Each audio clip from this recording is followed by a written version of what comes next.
everyone, and welcome back to our second panel. My name is Orli Fridman, and I will be moderating the panel, which I think, by the request of the organizers, will last until 1:45 for all of us before we take the break. The title of our second panel is Memory and Historical Analogies in World Politics, and we have 3 papers and 1 discussant that will take us through the next hour and plus. I thought just before we take the first paper, I want to pick up from the comment that was made by Ayse as a discussant in the last panel, and maybe relate to this idea that indeed many scholars and students, and I don't think only in North America, but also in European academic institutes, can go through their whole academic careers without any reference to memory studies or social memory studies, where we mostly, I would say, focus the discussions as understood today. And we are now, I would say, more than 2 decades after what we refer to in social memory studies as the memory boom. And so it was very interesting to see the choice of the focus of this academic day and the panels and the discussions and the bridges between IR scholars and social memory studies scholars is something interesting for us to explore here today. And so our first paper by Ayse Zarakol is titled Historical Analogies and Making Nonsense of the Rise of the Rest, and Ayse is at the University of Cambridge, and the floor is yours. Thank you.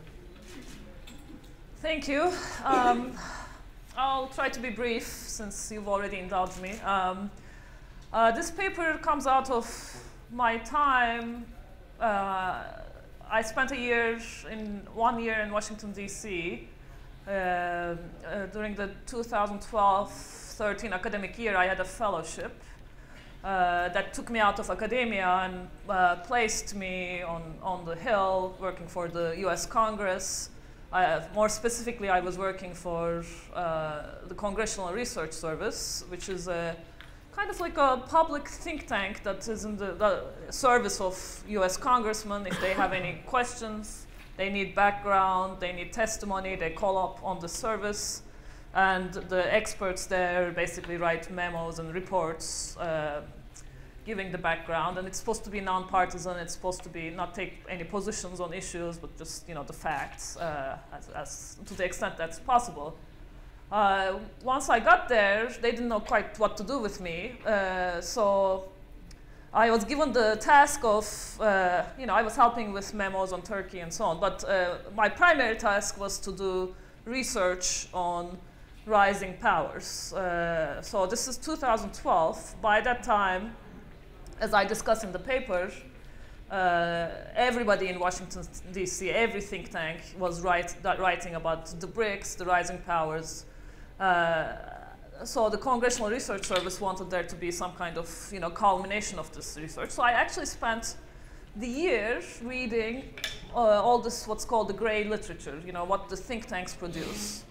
And because I had all this time in my hands, I think read everything that there is, of the major think tanks, and I counted them. And what I found is interesting. So the term BRIC was coined in 2001 by a Goldman Sachs financial analyst, Jim O'Neill, predicting that these were the, Brazil, Russia, India, China were the hot new economies. This is the place to invest. So it was an economic investment kind of prediction.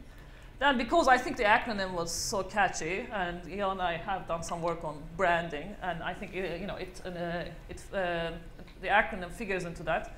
The acronym took kind of a life of its own, and the BRIC countries liked this idea that they should be a bloc. They started meeting in the middle of the decade and formed a formal organization. As you know, in 2010, South Africa applied for admission, so now they are officially the BRICS. But what's interesting is in US foreign policy, there's almost no interest in the BRICS as BRICS in the first half of the decade. So if you look at think tank products, and also when I say think tanks, I'm counting both public and private. There's like nothing written about this. Nothing. And then suddenly 2007, there are a few reports, BRICS, the world is changing, rise of the rest. And then 2009, 2010, it's a huge jump. And suddenly everybody is writing about it. And I traced this in the paper.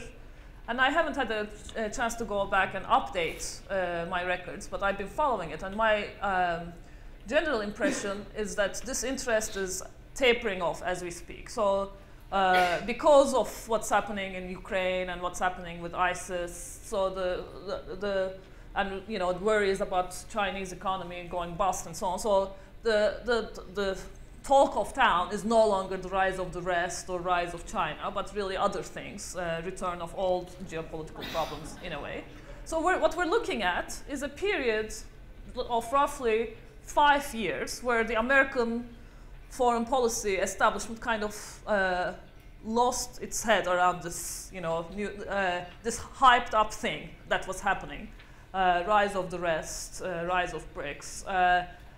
And everybody was trying to coin acronyms.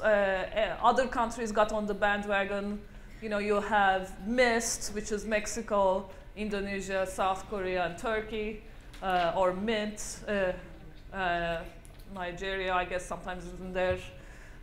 TIMBY, I don't know. So there are many acronyms. Obviously, the countries that are put up to be candidates for rising really like this. They also put funding into think tanks that issued these reports, kind of like this self-feeding, self-perpetuating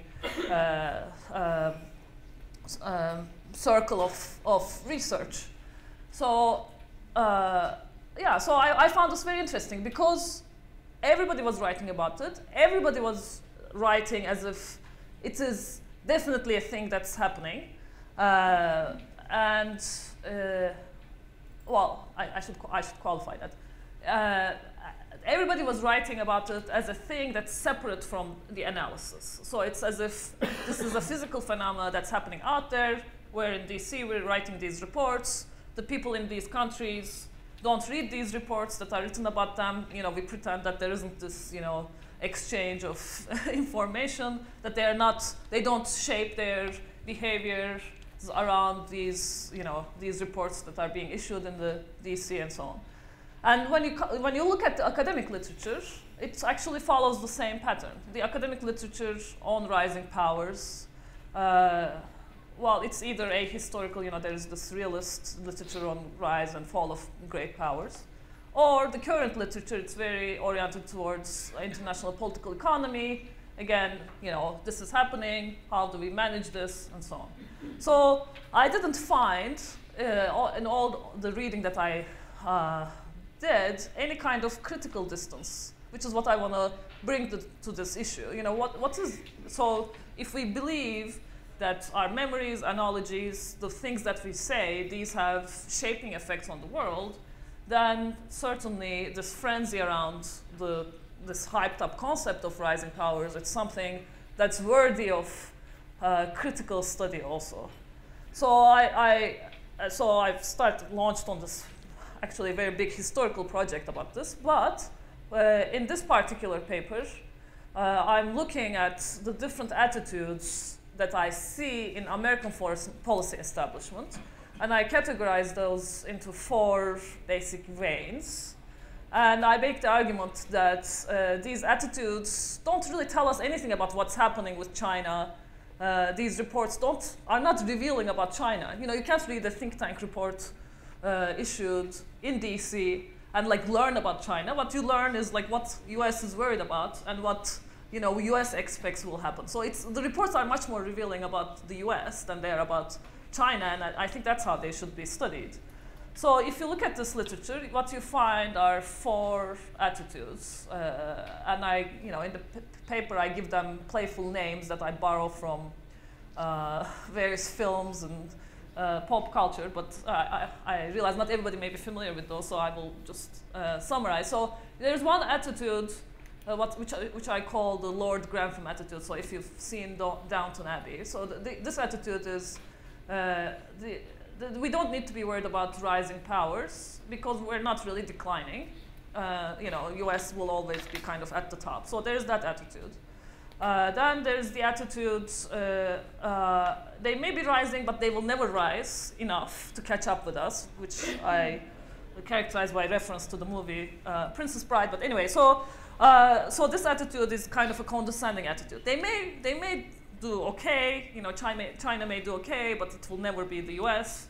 It's kind of, and these are actually the attitudes I would expect to see. You know, any kind of country in a power position, if they're threatened or if they perceive some kind of competition, you would expect them to dismiss or downplay this. You know, we have many historical analogies, speaking of this, of these attitudes.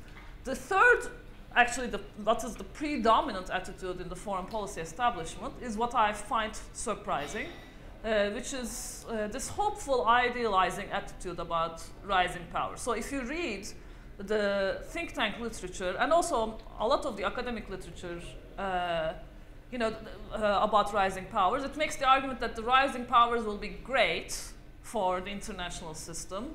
Multipolarity will be great for the international system. And this is why I think we see many of these reports after the financial crisis. China will share burdens of global governance. That you know, there will be some kind of healthy balance, different cultures represented. So there's this, you know, very idealized construct of rising powers, with the exception of Russia.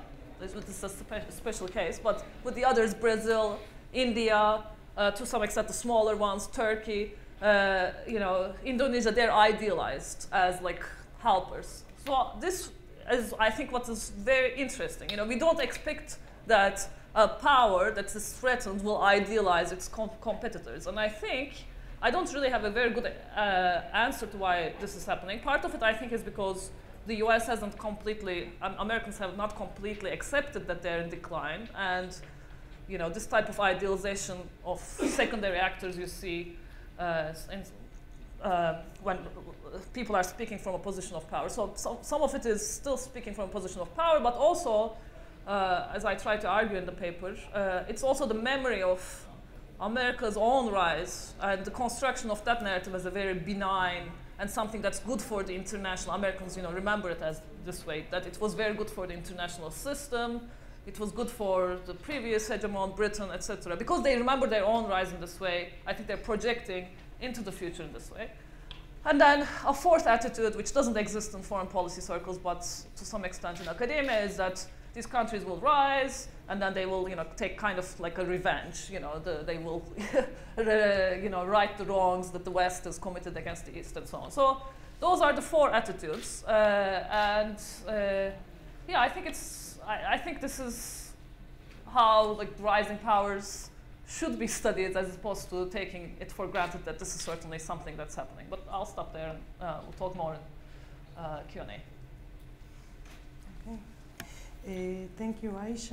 Our next paper is by Elisaveta Gaufman, who is at the Eberhard Karls University, and the paper's title is Memory of Fascism in Russia, Social Media During the Crisis in Ukraine.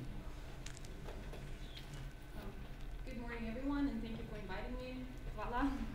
And I'll be talking about memory of fascism in Russia during the crisis in Ukraine. And specifically, I will concentrate on the memory of fascism on social networks in Russia. So it's a kind of a digital memory of fascism that exists right now in Russia.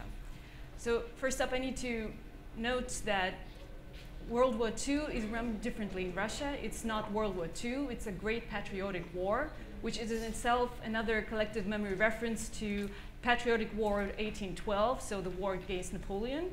And by naming it a Great Patriotic War, it makes an emphasis on existential nature of the war against fascism. So in a sense, it was a World War II 2.0 on Russian social networks, because the users on social networks are trying to show how Russians are fighting fascism or Nazism over again. So it's another installment of the World War II on Russian social networks. Also, the battle for the hearts and mind was going on social networks as well. Even there's a Russian internet meme that's called Sofa Warriors of Sofa Troops, Divanные войска, meaning that the people were fighting for the battle for Ukraine, for their own position on their sofas and not actually engaging in the conflict itself. So I would like to start with outlining my talk. So I'll have 3 sections. The first is that I'll just briefly talk about the theoretical background that I'm dealing here. And then I'll present my evidence that I collected on Russian social networks, Kontakte, LiveJournal, and Twitter. So there are 3 major social networks that provide the most material. Unfortunately, Facebook is not always very accessible due to privacy settings. And at the end, I will draw some conclusions of my research. So we also, in the previous panel, it was noted that there are some kind of mobilizing narratives. And fascism is one of those narratives. When we talk about fascism, we talk about atrocities, genocide, crimes against humanity, war crimes. So it's a kind of a guiding discourse that makes people react in a very emotive way towards it. So if we frame the conflict in Ukraine as with this guiding fascist narrative, it makes people react in a certain way and makes the reaction much more emotional. And it also makes people react in terms of security. So we're talking about the existential threat narrative here as well. So the fascist threat is an existential threat to a lot of Russians, and it is still due to the fact that the Great Patriotic War memory is being very much encouraged now, especially under Putin. So there's increased celebrations of the Victory Day. There are parades which did not actually take place since, well, before 1996. So the kind of increased celebrations of the Great Patriotic War led to the fact that the memory of fascism and the defeat of fascism, most importantly, is very vital to the new Russian identity, so to speak. And when we talk about fascism discourse, it's not just a uniquely Russian phenomenon. So if we talk about American, for example, context, there's a lot of Republican Party members would call Obama Hitler, or like in the previous panel it was noted that Nasser was called Hitler, or Saddam Hussein was called Hitler. So this kind of invoking the fascist discourse, it's very common technique, so to say, in a lot of contexts. But apart from actually framing the conflict and this existential threat narratives, it's also important to embed this discourse in something that's familiar to the society, so they would know that this is the existential threat that they had to deal with.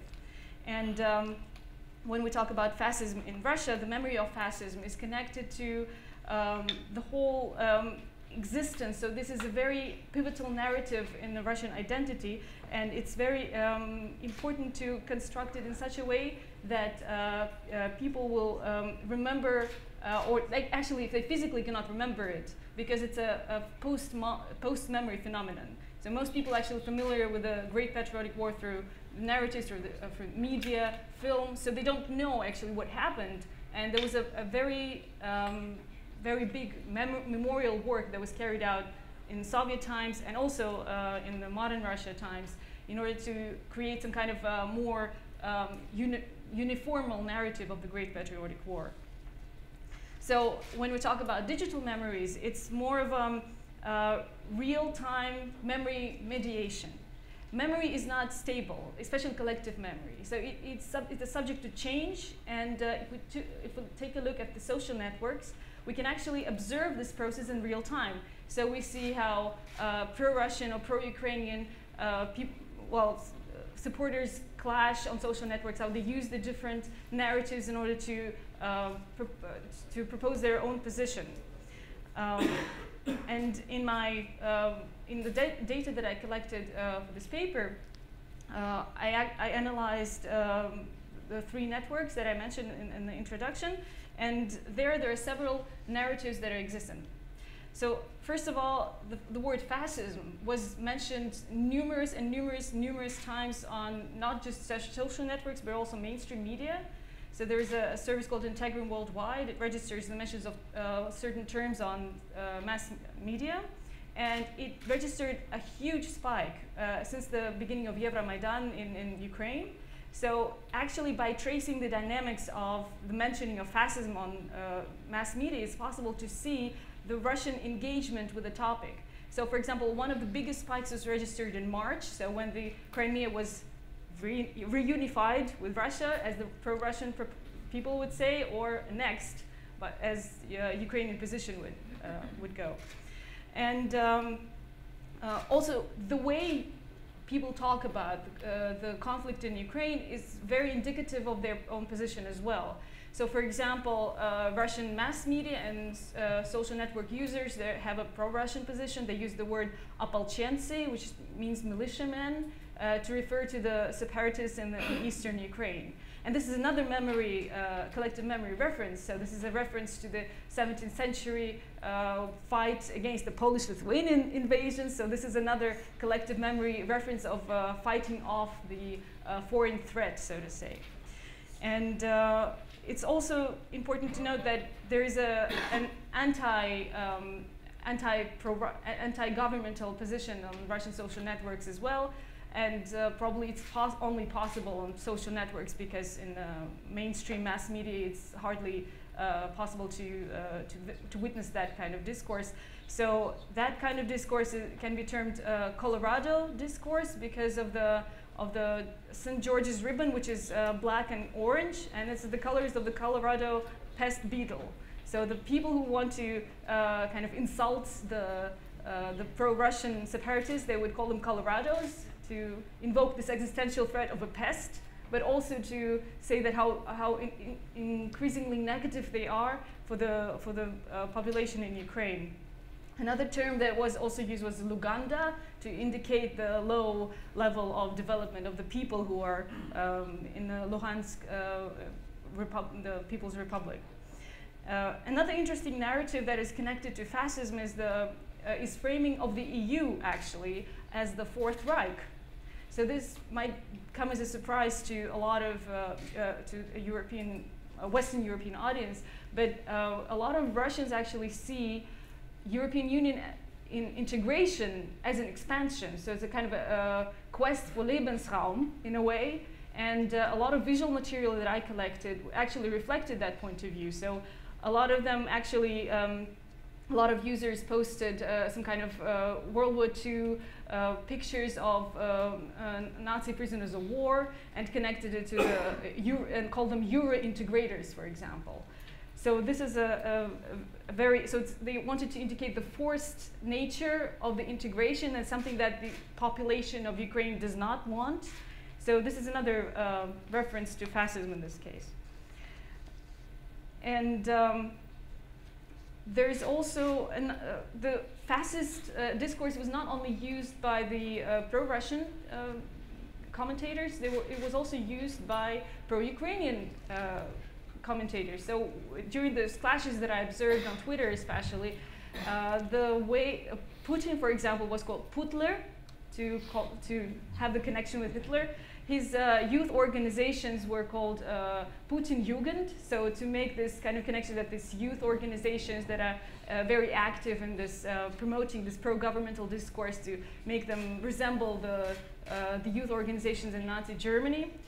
And also another term that was popular among the pro-Ukrainian commentators was Rashism, to indicate the fascism that is emanating from Russia. So basically both sides of the conflict were trying to promulgate this kind of fascist parallel.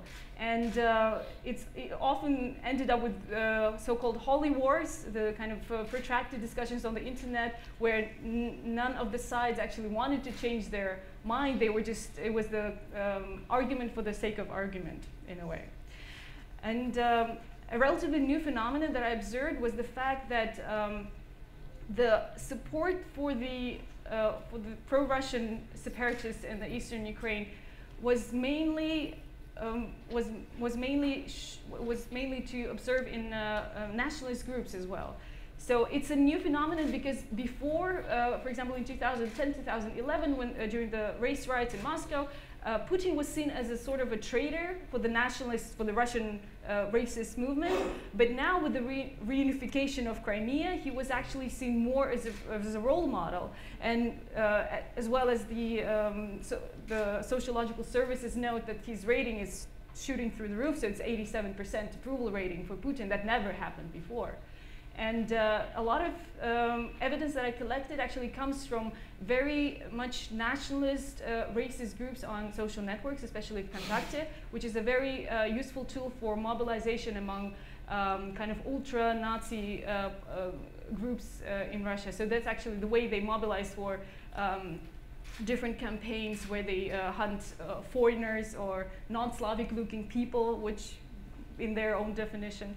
And it's also interesting to note that, for example, the referendum in Crimea was actually monitored by several representatives of nationalist parties from Europe. So, for example, from Jobbik party, the Hungarian ultra-nationalist party, from Front National, and from Vlaams Belang.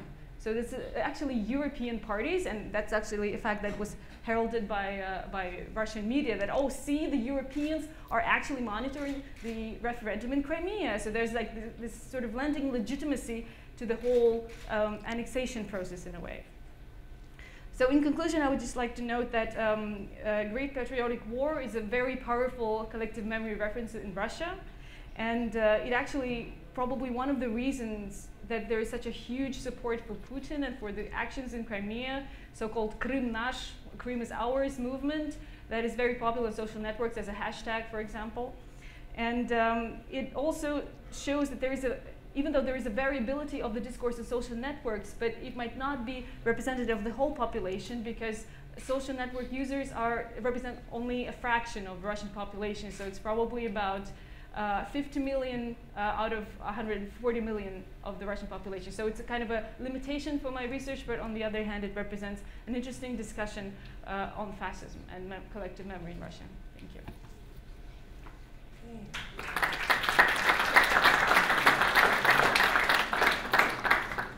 Thank you very much, Lisa. And I think indeed those mnemonic battles or battles about memory are additional, not only fascinating sites for research, but also kind of sites of conflict if we look at Ukraine right now, or of course any other conflict or post-conflict society we're looking into. Our next presenter is Dominika Wozniak from the University of Warsaw, and her paper is titled Poland's Re-Entry into International Society and the Sway of Memories of the Long Polish Golden Age. Thank you very much. Well, I will try to make it as brief as possible, because this is just a starting point to the whole research. Well, the main argument of my paper is that during the process of re-entry into the international society, and mostly the process of reapproachment to the core of international society, which took place after 1918, Poland made use of its memory of Polish Golden Age. Well, since to me the process of the re-entry to the international society leaves not so many doubts, I decided to focus more on the latter process, the process of social advancement in the international society. Well, to make this such an analysis possible, it was, of course, clear to me that I had to acknowledge the hierarchical vision, acknowledge the vision of hierarchical structure of international society, and concern it as consisting of the, let's say, social classes of society, of states. Well, the latter category is to me the outcome of two variables, which the first one is power of the state, and the second is the international image of the state. Those two variables placed Poland in the interwar period in the outer tier of international society, or in the lower class of it. To advance within international society, Polish politicians tried to increase the power of states during the Paris Peace Conference, and later during the military effort of Polish-Soviet war. Well, the question of Poland's perception by great powers or the self-concept of the nation itself was also visible in the process of social advancement, but I think it's not that significant for at this time, and if I have just 15 minutes to tell you about it, that I will leave it somewhere else. Well, regaining its former role in European society of states, I mean former role, that means the role which Poland played during the Polish Golden Age, has been set as the vital interest of Polish interwar politics.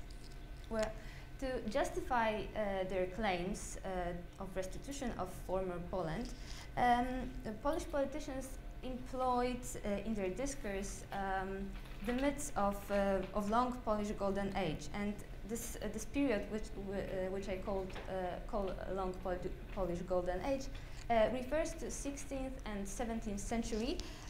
However, it is not common practice to delineate it this way. I just chose this period because it's the starting point of the self-concept, considering Poland and Polish people as magnificent, and also because it is the last such successful period in Polish history, and at the same time it's the last point of reference to Poland as a fully independent state in the past. Well, during this long Polish Golden Age, Poland and even what I said, it may be regarded as a mnemonic technique, because it was not a Poland, it was a Polish-Lithuanian Commonwealth. So this Polish-Lithuanian Commonwealth became the largest kingdom in Europe at the time, stretching from modern-day Silesia to Kiev and from Estonia to Moldavia. It reached almost 1 million square kilometers. The population numbered 11 million people. The country was perceived as a political, military, and also economic power, thanks to the grain and wood export to Western Europe. And beside its military triumphs, the kingdom developed its political clout on the basis of emerging political system, which was nobles' democracy. Well, the nobility, the Szlachta, was the de facto sovereign and identified itself with the nation, although it comprised only of 8 to 10% of the whole population. The system of the nobles' democracy has been set on the basis of Henrician articles, which was the permanent contract between the nobility and the newly elected king that stated the fundamental principles of governance and constitutional law in the Polish-Lithuanian Commonwealth. Well, these articles granted some very important rights to the nobility, such as personal inviolability, the law of resistance against the king, the rule of parliament, the liberum veto, or the freedom of religion. Well, shortly after, this system of legal rights and privileges started to be known as the Golden Liberty in Poland, and turned out to be the first of sources of national pride to Polish people, or to the nation comprising of the nobility. Well, at the time when most European countries headed towards centralization, absolute monarchy, religious and dynastic warfare, the Commonwealth distinguished itself with decentralization, confederation, democracy, and religious tolerance. Well, the latter one, this religious tolerance, along with the ban of the throne inheritance, eliminated to the great extent military conflicts inside the kingdom, and resulted in the self-conviction of nobility of its rather peaceful nation. On this basis, Polish thinkers of the time of Polish Golden Age quite often therefore looked down on France or Spain due to their imperfect political system. However, at the same time, the character of the customs and the customs of Western Europe, when they were confronted with this idealized vision of Polish reality, have never denied the conviction of common basis of culture.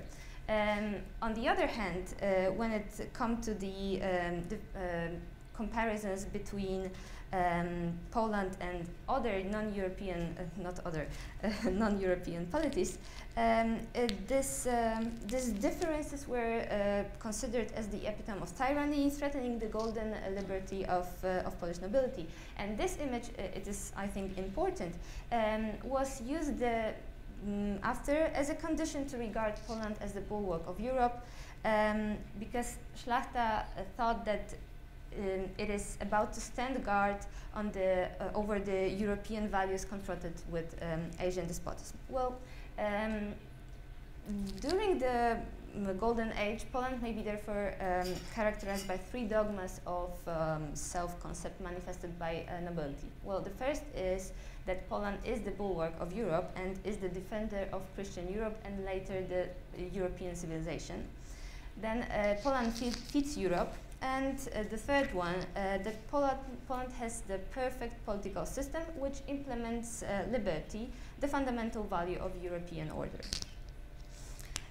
In the age of the state's absence, it was 123 years after the partitions of Poland, which the last took place in 1795. Those three features rose to the role of the national mythology, which help on the one hand to explain the tragic events and on the other to bring the heralds of better times. I think that it seems natural that the nation which loses its statehood resorts to mirages. And in the Polish case, this function was performed by romantic and post-romantic vision of nation's past. It was built according to beliefs typical for the epoch, emphasizing the national features and divine mission given to Poland by Providence. Elements of historical memory such as that Poland is a bulwark of Europe, connected with the conviction of its divine mission in the name of freedom, started to be used as the argument for restitution of Poland. They also helped to shape the cohesive idea of the restitution of old-time Poland, which in the aftermath informed to the great extent the Polish foreign policy after the Great War. As I mentioned at the beginning, the existence of strong Poland was the goal in as much as the independent in itself. To make it, it seems necessary to Polish politicians to push back the wheel of the history up to the moment when Poland was military and cultural power in the Eastern Europe. Well, Polish politicians knew that what may be granted by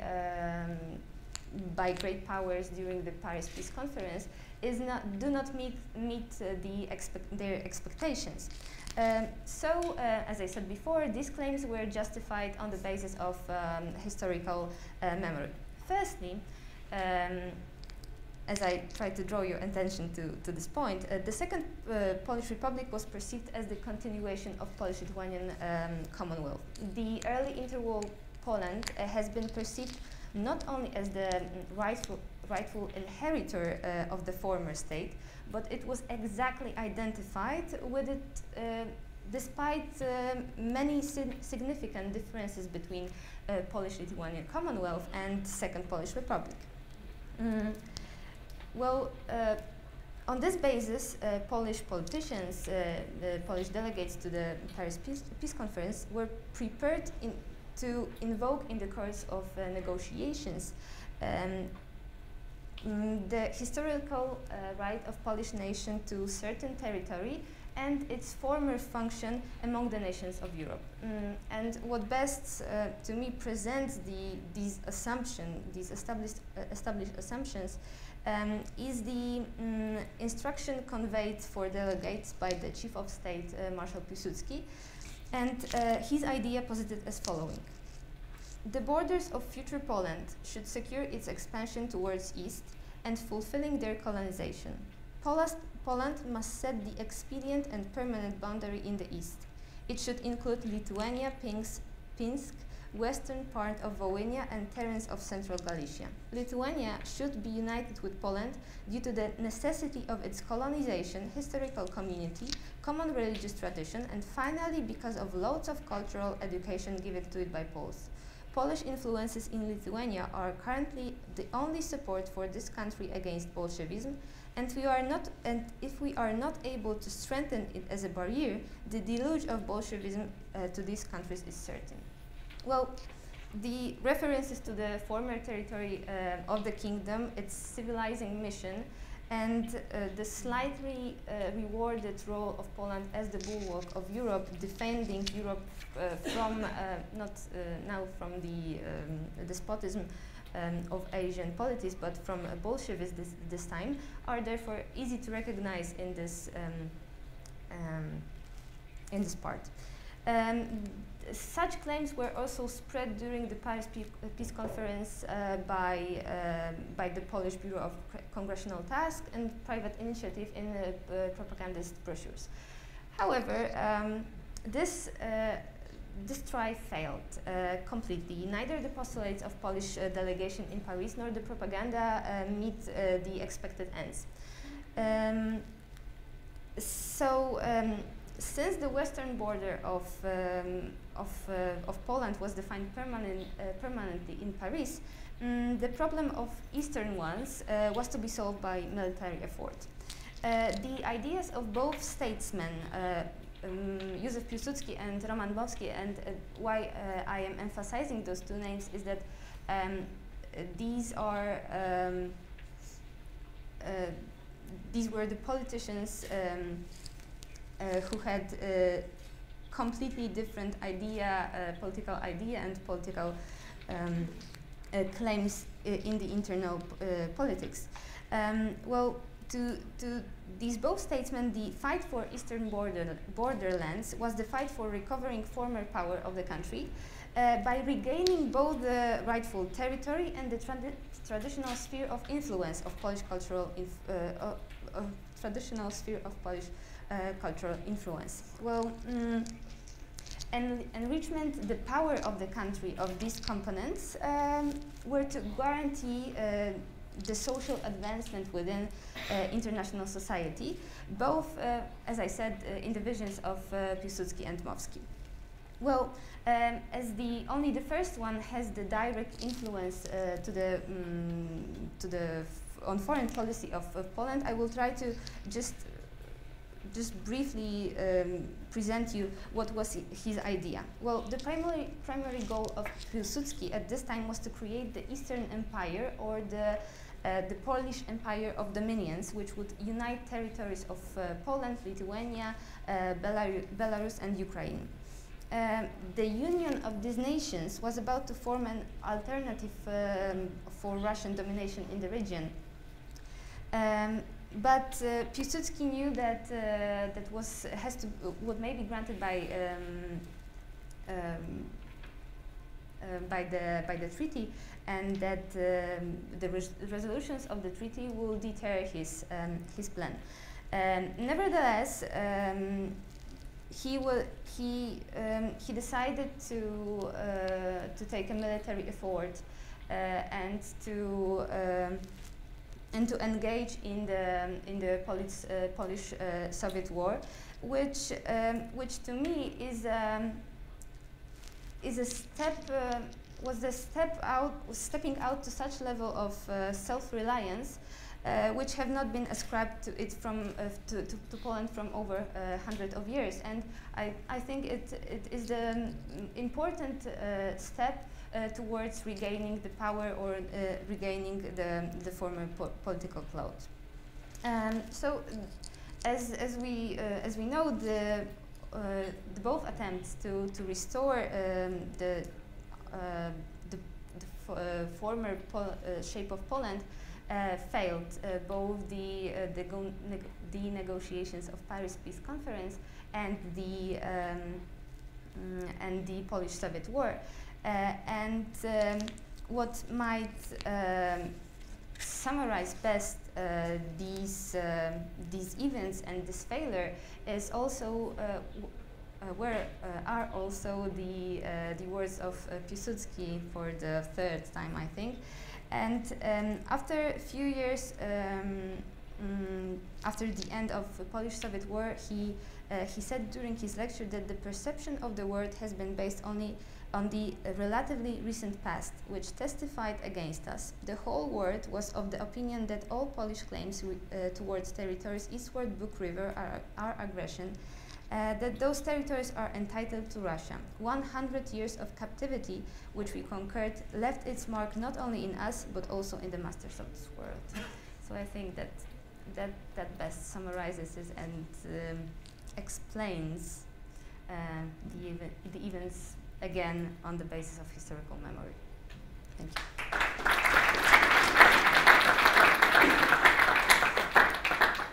Thank you very much, Dominika, and at least parts of your presentation made me think about literature and social memory studies and the way we organize, or groups or nations organize their past, and Aviatar Zubovel's work on time maps and the organization of not only our calendars but our pasts is always related to the present very much, is part of what I'm taking from your presentation. Our discussant, Jelena Subotić, was introduced already in the last panel, but from the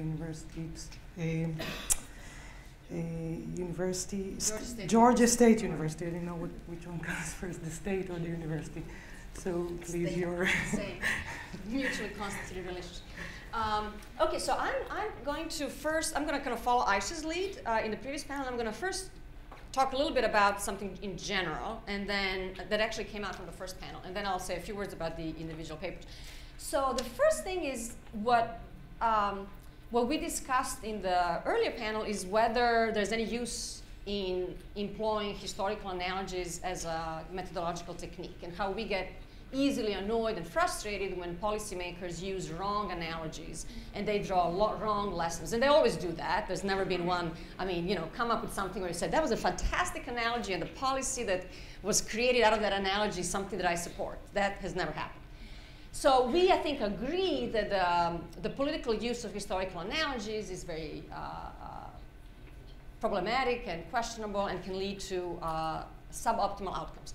But I'm also wondering whether the opposite of that would be treating each case as unique, and treating each crisis as unique, and treating each country as unique. And so not saying that crisis A is like crisis B in the past, but it's a new, unique experience that has never happened before, and that we need to come up with new solutions from scratch.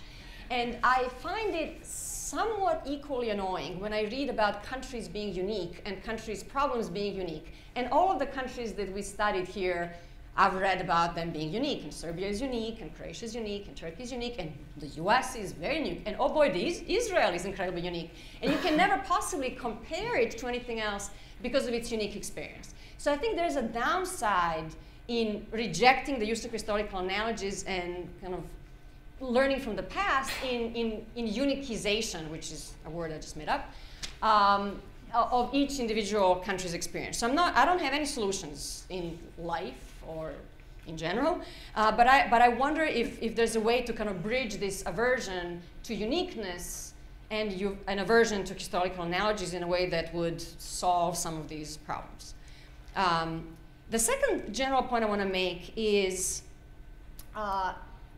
again, from the first panel and then from all the papers we heard in this panel, the use of historical analogies and the historicization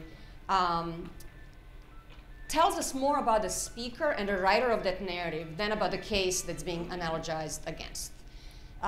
So we learn more about, so Ayse was talking about the rising powers thing, we learn more about the US than we do about rising powers when we look at historicization in contemporary politics. So if that's the case, if we do learn more about the writer, the speaker, the constructor and creator of the narrative than we do about the object of the narrative, then maybe that is going to be the angle that I am approaching the three papers. And that's going to be my question for each of the papers. In other words, what did we learn about the creator of the narrative, the writer and speaker of the narrative, more than the object of the narrative? And so Ayse's paper, I think, is the most explicit in this space by making a claim that really we learn about contemporary American anxieties, insecurities, worries, and not really anything about China that we didn't know before. But if that's the case, and I think that is the case, what then specifically did I learn about US reflexive memory? Or what specifically, what are these anxieties? So if you can flesh out, are these anxieties economic? Are they about social power? Are they about just the kind of bipolar, multipolar, and unipolar system? But also, what do these anxieties tell us about the underlying American autobiography that the rising powers might challenge? And so you mentioned a couple of pieces of that autobiography, but I'm going to suggest some others for you to consider. So the US hegemony is being the triumph of the good versus evil, historically. US being exceptional, obviously. US self-reflexive identity of a benign hegemon, and how the rise of other hegemons may be malign. I guess that's the alternative. The US lifting the world from various global tyrannies. So these are parts, discrete parts of the American autobiography, how America understands itself. So can that be part of your story? And if not, which other parts of American autobiography are being challenged or being reinterpreted in the construction of the rising powers phenomenon? And for Elisafeta's paper, which is here, yes. So similarly then, I would ask, what did we learn about contemporary Russia from the way it historicizes and constructs the fascist other, which is everybody from the EU to Ukraine to everybody, which I really enjoyed reading. I also thought it was so ironic that it's the external fascism that securitized and not the domestic actual fascist practices that Putin is engaging in. But what did we learn about contemporary Russian polity that we did not know before? What does your understanding of the way in which fascism is used tells us where Russia is today? What does it understand? Again, what are parts of it autobiography?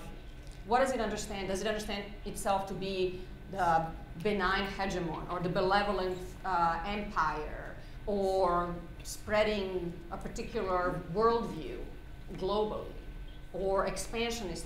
What is it that we can then try to understand the contemporary Russian worldview that explains its narrative practices? And then for Dominika's paper, similarly, I was struck by, in the beginning of the paper, you mentioned that Poland historically considered itself to be on the borderlands of Christianity. And I just laughed out loud, because if I had $1 for every country that considers itself to be on the borderlands of Christianity, or dinar, I would be incredibly wealthy. So I was just writing down, Serbia is on the borderlands of Christianity, so is Croatia, so is Hungary, so is Romania, so is Bulgaria. Russia. Where is this border? It's like the big words large, and what is it about being on the border? Yeah, I didn't want to even go there. I'll leave that to you. What is it about this being a border of Christianity that really is obsessing people? And it's just, I find this, it's kind of a self-identifier that every country's autobiography has to start with. I am a defender of the borderline of Christianity. So this is amazing to me. But related to that then, how does this memory of the Golden Age play into Poland's self-understanding and its identity? And Ayse asked that earlier in the previous panel, during the Golden Age, Poles, did they think of themselves as being in the Golden Age? Or is this a contemporary construction of the past? And if it is, which I'm assuming that it is, my gut tells me that this is an invented tradition and an invented historical construction, then what purpose does it serve? Why is it important for Poland to have a Golden Age? What does it gain by that? Why is it important to have this fantastic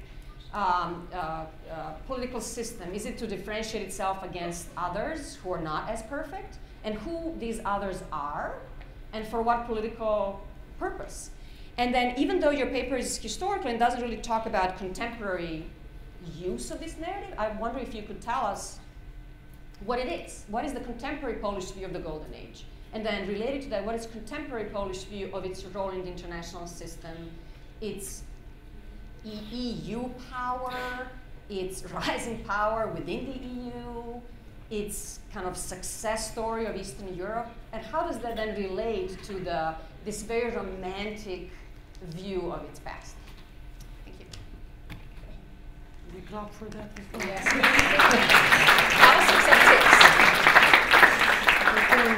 Thank you very much, Jelena. Maybe just to contribute to your dilemma of the word, the uniquization you said. Yes. In my long journey from the unique case study of Israel to the unique case study of Serbia, very unique, I came to think of de-exceptionalization when we think of comparative politics, so maybe it can help us. We have plenty of time, so I would like to suggest, if okay with the panelists, that we go one round if you want to comment back to Jelena's comments, and then we can open it to our audience for additional questions. Okay, so thank you, Jelena. My plan is actually to study different periods of hegemons and how they perceive the competitors or would-be threats. I mean, I use those words with some hesitation because I think they're historically contingent terms to some degree. But yeah, so I want to look at so how the US, for instance, perceived the rise of Japan, and then go back even further and look at other power holders and their, and hopefully get out of modernity as well. But by doing that, I can answer some of the questions I think that you raised. Like, what does this tell us about American anxieties? I think you need to have some points of comparison in order to make claims about the present.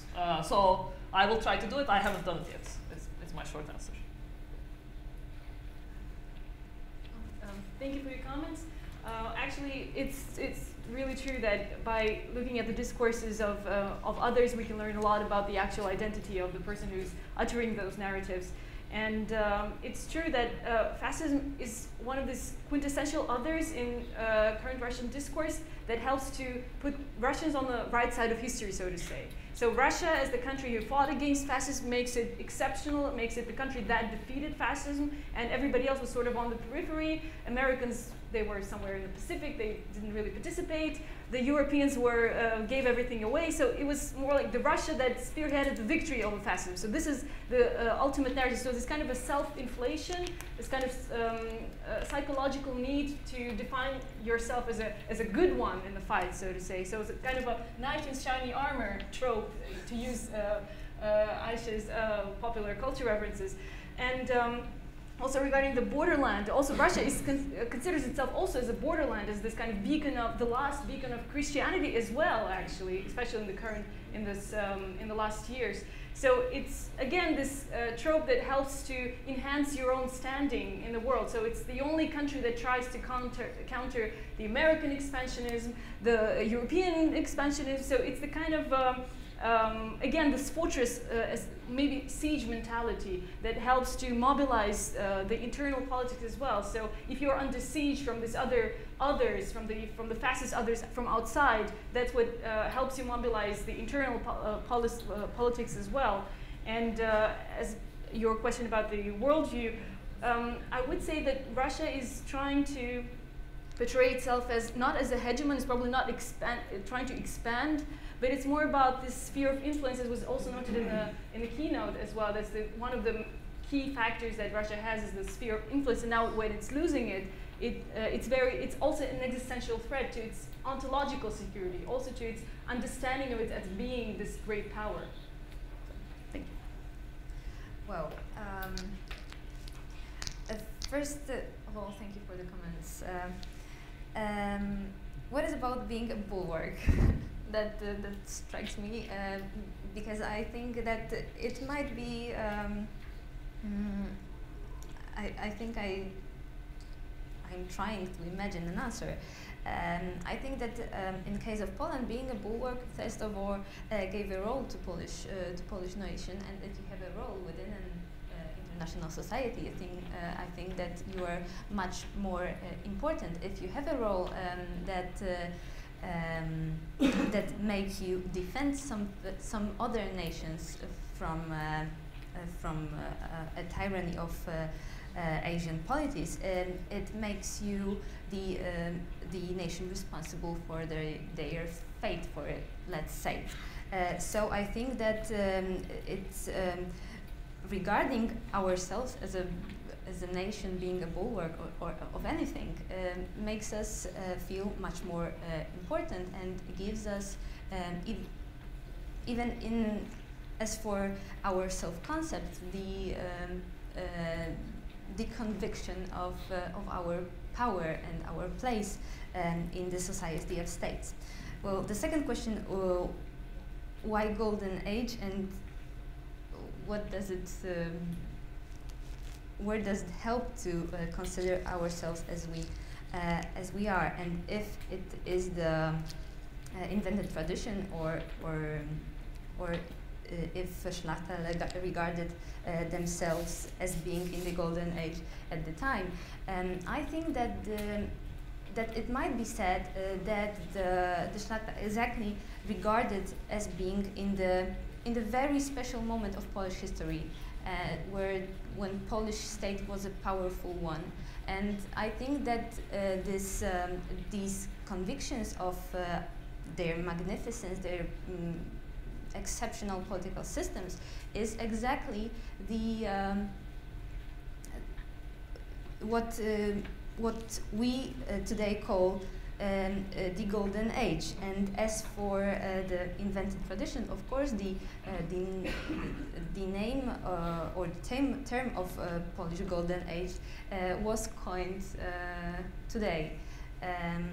But I think that it is the case of what I said at the beginning, that it is the last such successful period in Polish history, and even at the personal level, one has to have something to look behind as something good, what happened to us, to me, or anything. Well, regarding the contemporary use of the memory of the Polish Golden Age, this is, I think, much more complicated, because this historical memory is changing. There is, of course, a continuation of the influence or the use of this historical memory. And what can I say? I think the best example is the myth of this eastern borderlands, lost eastern borderlands. Firstly, lost after the Great War, then the rest of the eastern borderlands has been lost after the Second World War, and it is connected with this civilizing mission of Poland, which we had on the east of the Europe. And it gives to Polish people that sense of responsibility for the nations of the East, for Ukrainians, for Belarusians, for maybe not today Lithuanians, but I think as for Ukraine, it is it might be simply visible as for the partnership for the East, which we try to foster and so on. So it is not at this level as of the research as the first part, but I think I just give it a try to answer your question. Thank you very much. I think we have time to take about 3 comments or questions from the audience and have another round of answers.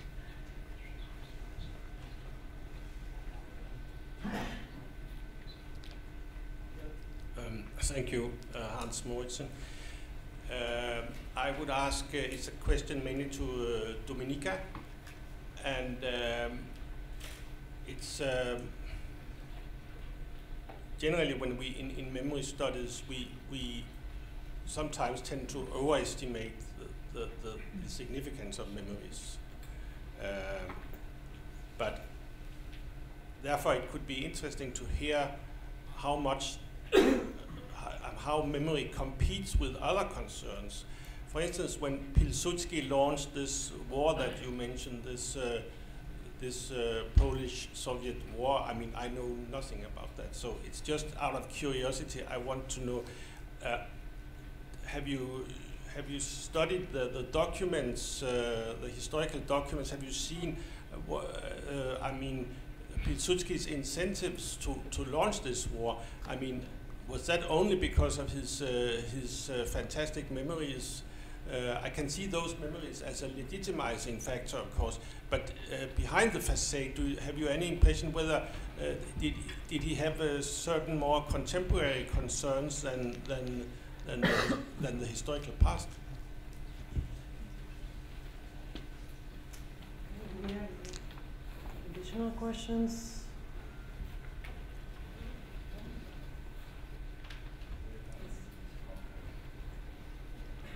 Sonja Stojanović-Gajić, Belgrade Center for Security Policy. It's a more rhetorical question. Listening to second panel and first panel, I was just wondering why we didn't have any researchers studying small states, you know, or the countries that dare to identify small states, apply to discuss politics of memory. I'm just interested if there is anything different in dynamics of, you know, considering yourself great, whether it's US, Russia, Poland, Serbia, or whatever, or use of memory in those that consider themselves small. Small nations are found. Thank you very much for excellent presentations. I have a question for Elisaveta.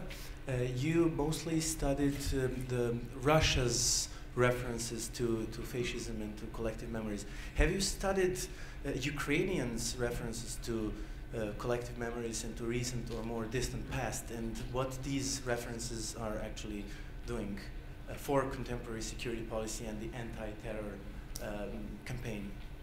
Thank you. Any additional question? We can take one more, maybe. No. Okay. I'll let you answer, please. Okay, so I will start. If I understood your question well, it was about why Piłsudski headed to the war beside this historical memory justification. What I've read is that Piłsudski considered Poland very close, much closer to the Europe than to the Russia, and his goal was to build a really strong country which would be able to confront with such giant.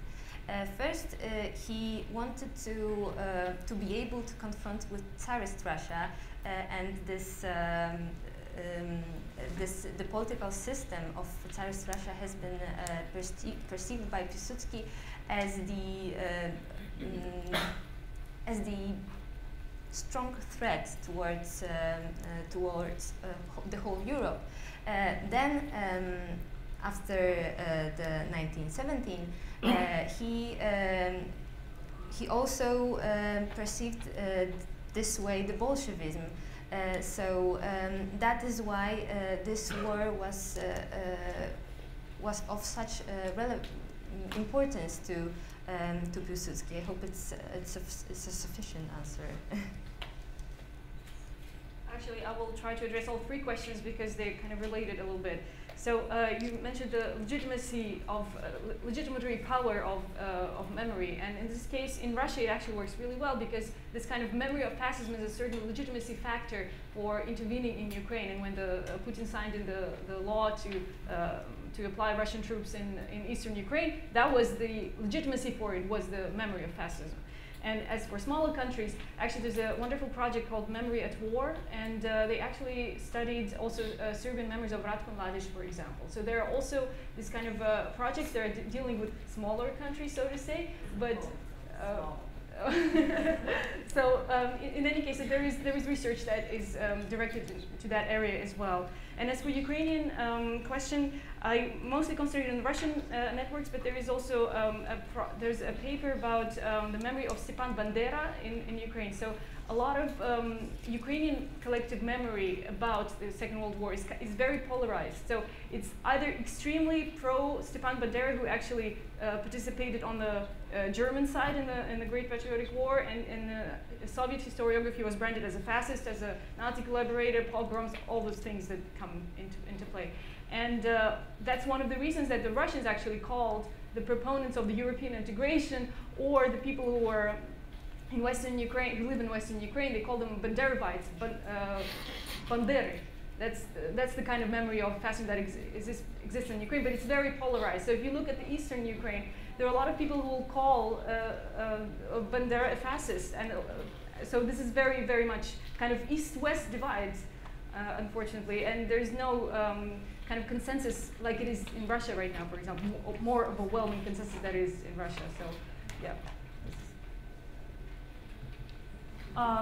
Yeah, there were no questions directed at me, but as for the small countries question, I mean, small is in some ways a matter of, you know, it's a mindset, right? So if we're just judging by size or population, I'd say Serbia and Croatia do qualify as small countries, but it's, you know, it's not that. I mean, it's what a country imagines itself to be, which is a much more complicated question than just population and resources. So for instance, Turkey imagines itself a much greater power than South Korea, but if you look at material indicators, South Korea will best Turkey in every regard, but the foreign policy doesn't reflect this. Or India had a much smaller foreign policy until recently, until this government, than its size would warrant. So I think we are studying that question. It's just not a very obvious question. I mean, it's not a question that has an obvious answer, is what I would say. Yeah, well, what Ayse said. So, yeah, everything. But also, I mean, there is something about self-identifying as a small state, which I think is interesting. But again, I mean, it's much more common to project your power out of your small size. It's much more common to project yourself as grand, even if your size is small, than to project yourself as small, even if your size is larger. And so I'm thinking, so it's very rare actually to see countries that self-identify as small, not important, non-relevant, with pathetic foreign policy interest, and kind of want to stay out of everybody's business. Norway's not a small state. You have oil. That doesn't count. Slovenia may be one that I'm thinking of, where it actually self-identifies as small and has some issues about its smallness that can reflect some of its foreign policy behavior. But I think it's completely in a self-projection of your own worth and of your own value. It's not in any measurable statistic. I would just add another thought in the meeting point of memory and conflict studies, as we know in the meeting point of conflict studies and memory studies, of course, we have those everlasting conflicts in some very small countries, and so there is no correlation between the amount of literature we have available or the discussions and the actual size. But I don't think that's originally what you actually meant in your comment. Okay, so I think we are 20 minutes to 2. I would like to thank again to all our panelists for your papers.